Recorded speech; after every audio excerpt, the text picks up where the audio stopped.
Luhut akui 4 pulau di Singkil Aceh sudah dilirik investor, gubernur dan masyarakat kecewa, serta kecam upaya pengambilan wilayah. Potensi kerusakan alam dan korupsi jadi ancaman serius. Ketua Dewan Ekonomi Nasional DEN, Luhut Binsar Panjaitan, mengakui bahwa pemerintah pusat tertarik untuk mengelola 4 pulau di Kabupaten Aceh Singkil. Namun, alih-alih fokus pada potensi sumber daya alam seperti minyak dan gas bumi, migas, investasi yang dimaksud justru dikaitkan dengan rencana pembangunan resort kelas dunia berbasis ekowisata. Yang lebih mengecewakan lagi, pemerintah Uni Emirat Arab UEA disebut-sebut sudah lebih dulu melirik kawasan tersebut. Bahkan Presiden UEA Muhammad bin Zayed Al Nahyan (MBZ) secara langsung menyampaikan ketertarikannya untuk membangun resort mewah di sana. Sayangnya, rencana ini sempat terganjal berbagai kendala teknis dan administratif. Ironisnya, sebelum masalah investasi ini selesai ditindaklanjuti, Mendagri Tito Karnavian malah mengeluarkan keputusan kontroversial yang memindahkan wilayah administratif 4 pulau tersebut dari Aceh Singkil ke Tapanuli Tengah, Sumatera Utara. Padahal, selama ini wilayah itu secara historis dan geografis menjadi bagian dari Aceh. Gubernur Aceh, Muzakir Manaf, mantan Panglima GAM, dengan tegas menolak pemindahan wilayah tersebut dan mengecam keras langkah sepihak Mendagri. Ia menyatakan bahwa keputusan tersebut tidak hanya merusak semangat perdamaian pasca konflik, tetapi juga melukai rasa keadilan masyarakat Aceh yang telah lama menjaga wilayah mereka dengan penuh tanggung jawab. Bahkan, ia mengajukan bukti-bukti sejarah dan administratif sebagai upaya membela kedaulatan wilayah Aceh. Masyarakat lokal pun resah dan marah. Bagaimana tidak? Wilayah yang selama ini mereka kenal sebagai bagian dari Aceh mendadak dipindahkan ke tangan provinsi lain. Sementara investor asing sudah siap mengambil alih sebagian dari kawasan tersebut untuk proyek komersil. Rakyat pun bertanya, apakah ini bentuk perlindungan terhadap wilayah dan sumber daya kita? Atau justru penyerahan aset berharga ke tangan asing? Belum lagi jika proyek tersebut nantinya disusupi oleh praktik korupsi yang dilakukan segelintir pihak. Berdasarkan pengalaman dan analisis berbagai studi, korupsi dalam proyek besar dapat menyebabkan kerusakan lingkungan yang sangat parah, termasuk kebakaran hutan, kerusakan sungai, danau dan laut, serta degradasi tanah akibat penyimpangan alokasi anggaran pembangunan sarana dan prasarana. Hal ini akan melemahkan ekonomi lokal, meningkatkan risiko bencana alam, dan tentu saja menimbulkan kerugian besar bagi negara.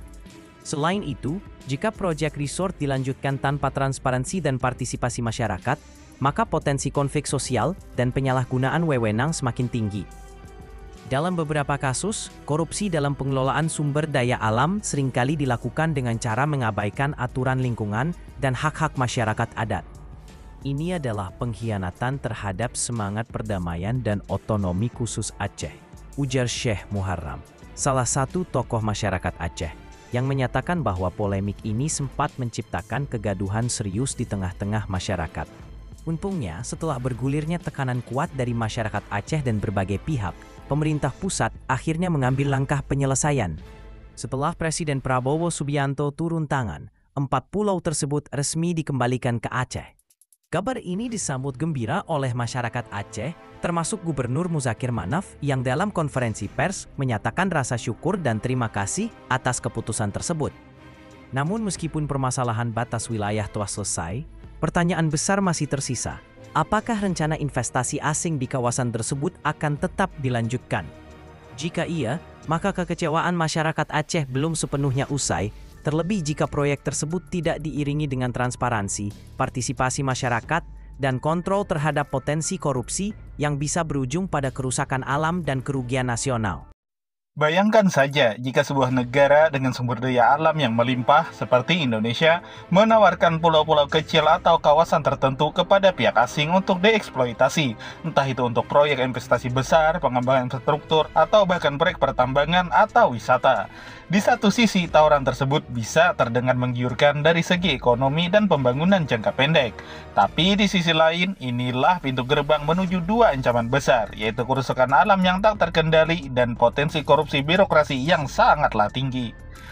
Kita lihat saja contoh nyata dalam sejarah pada tahun 2025 ini. Masih hangat berita tentang potensi korupsi dalam program bantuan makanan bernilai triliunan rupiah, di mana pengadaan barang, distribusi, hingga pemalsuan data menjadi celah bagi oknum untuk memperkaya diri.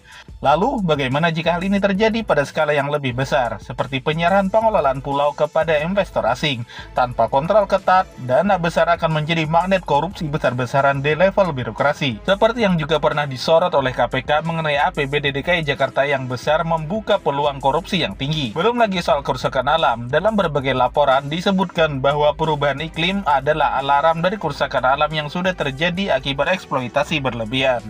Jika pulau-pulau kita digarap tanpa regulasi lingkungan yang ketat, maka deforestasi, pencemaran laut, dan hilangnya biodiversitas lokal bukan lagi prediksi, melainkan keniscayaan. Contoh serupa sudah banyak terjadi di wilayah-wilayah yang mengalami longsor atau banjir akibat penggundulan hutan secara liar.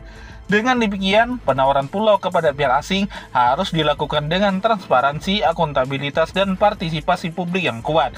Jika tidak, kita bukan hanya merusak alam, tapi juga menciptakan ladang korupsi baru yang lebih besar dari sebelumnya.